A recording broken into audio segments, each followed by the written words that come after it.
This game week, and today Crystal Palace managed to beat Brighton for the first time in this fixture since 2021. A big rivalry that one is, so that was a significant win for Oliver Glasner's men. Manchester City lost out to Man United 2-1 in the end. That's now 1 win in 11 for City. Chelsea, there's confirmation of their victory over Brentford, and Southampton lost in the end 5-0 to Spurs. The action continues on Monday night again on the South Coast. Bournemouth up against West Ham. So let's see what this all means for the Premier League table. It's actually been a big weekend at both ends of the table. So Liverpool did drop points, but they retain a 2-point lead at the top. They do have a game in hand over Chelsea. Arsenal in third, and Forest up to fourth in the table. Man City just outside of the top four. And it's very, very tight between Aston Villa in sixth and then 13th place Manchester United, you can see in the bottom half of the table. Only a few points separating those teams in that middle section of the table, only 3 points between them. And if you look at the relegation picture there, well, Southampton, they've absolutely taken a hammering to their goal difference. It's still just the 1 win, 5 points from their opening 16 games. Wolves, well, that defeat that they suffered from yesterday against Ipswich meant that Gary O'Neill has lost his position as their manager, and Ipswich complete that bottom three. So plenty to reflect on after. Join us today on Telegram for free and enjoy the Premier League. Don't miss out. Link in description below. Nico, we're hearing the celebrations. It feels like a really big win that took some resilience in the end as well. Yeah, very big win. Not easy game. They're a difficult side to play with, but most important, we got the 3 points in the head, so we're happy.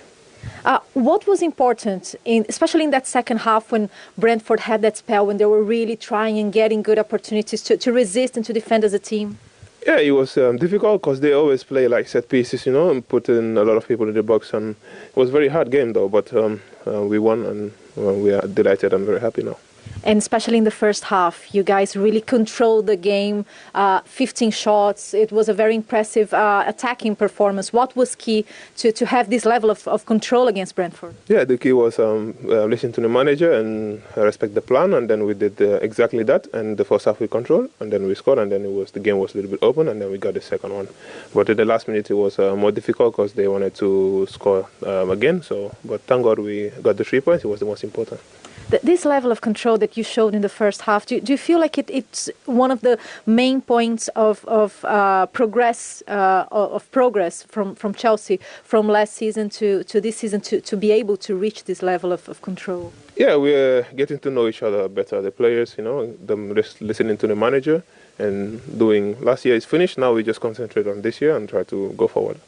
Yeah, moving forward is all that they're going to be focusing on, and they'll be hoping to replicate the form we've seen so far.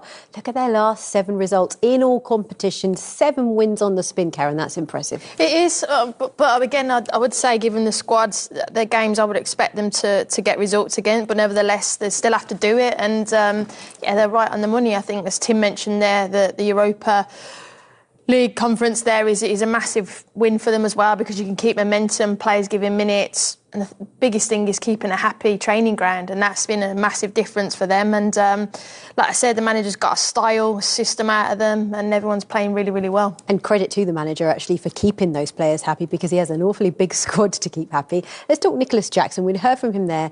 Well, as we were watching the game, we saw there were a couple of moments. He missed some key chances, didn't he? He got the goal in the end, but we saw almost the good and the bad. Well, since I've seen Nicholas Jackson, he's so unpredictable. At times, he looks like someone playing in Soccer Aid who's not a footballer. I mean, look at his chance here. Look, I mean, that looks like someone who's a rapper or an actor or something trying to play football. I mean, with that chance. But then, all of a sudden, he just turns it on. You know, he's such a threat because he tries to get in behind. He doesn't mind if he misses chances because he knows there's one to come. I mean, look at that there. I mean, that is a man, but we're going to show you something now which is undefendable. You can't defend this. As soon as this turns the ball, Casado does brilliant, turns the ball over, and Maresca, Enzo gives him the ball. And once he's in this position, not everyone can do this. He's got a talent to be able to do this. It's incredible. He scores the hardest chances and misses the easiest ones. But you need to be a big character to do that, because he always wants to put himself on offer. I've got a lot of time for him. He's scored 9 Premier League goals now. But that's a very difficult chance. He's got so much to do. He drives and drives, keeps his balance well, smashes it in the bottom corner. Fantastic, wins them the game. But he puts himself on offer all of the time, and I admire that from him. There's been so much talk about whether he is the man, whether he can be the man to lead the line for Chelsea. Do you think he can be? Look, his numbers are there at the moment. He's there or thereabouts with the others in the league. Look at that. That's for Chelsea, though, after 50 appearances. But in terms of the rest of I think the top is Salah's obviously up there. I think he's got 13. So he's not that far behind in terms of who's leading the line there. So as Tim said, he's got the players around him. If he just couldn't keep his composure in and around the 18-yard box, he's definitely a threat for them this season. And you have to give him kudos to him. He's only young, Kaz. He can still develop. He can still get better. And I'm sure this manager will be showing him them chances and showing him how he can improve and get his coaching team out there with him and recreate these chances again. This is something you haven't got to recreate with him. He's good at this. We know he's good at that.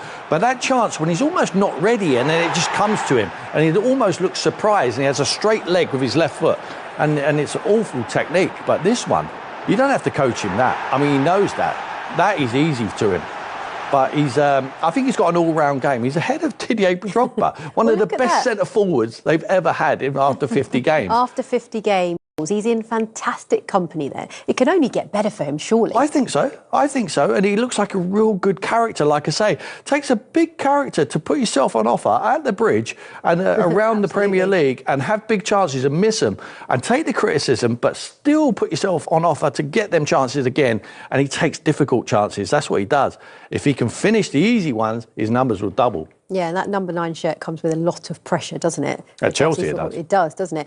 Look, they were 1-0 up, and then after that, there were a couple of decent chances for Brentford as well. It could have been a different story. Well, look, Brentford had one shot in the first half, and we were frustrated with how defensive they were. The second half, though, they went, right, we'll go play for play, and we'll go aggressive, and we'll play how we do at home. And we're like, OK, we've got a game on our hands now. They had chances here. This one, it's difficult because it's coming at him as a kind of a... It's kind of coming down slow, isn't it? And then he has to try and get the volley on it. I said to Tim, should he have done better there? But look, it's a great save, but it came down a little bit too slow. But this is it. Went a bit more direct as well. And Buemo's an absolute threat no matter what. Look at the numbers they have forward. This was not the case. I mean, I think there was a little nick before he got on the end of it. You could just see it now, a little toe ahead of him, so he probably wasn't going onto it. But just unfortunate there. But they had the chances. And then, obviously, they didn't take them. This was the biggest one, obviously. But there's a Colwell slight little nick there, so he put him off. But they would have been disappointed, and obviously then Chelsea go and punish them the other end. It was a lot better game. Yeah, better game second half because Brentford had a go. Like they do when they play at home, they have a go at the opposition. And I think he would learn from that, Thomas Frank, today. Man for man, you shouldn't be in the game. And certainly when they played negatively in the first half, they wasn't in the game. Sanchez stood up when he was needed. I've been critical of him. I've said that I think they need a better goalkeeper to win the Premier League. If he performs like he did today, I'll eat my words. OK, well, let's talk about what we saw just at the end. Cucurella and a couple of players just slightly frustrated. He got 2 yellow cards. This was the first yellow card, Karen.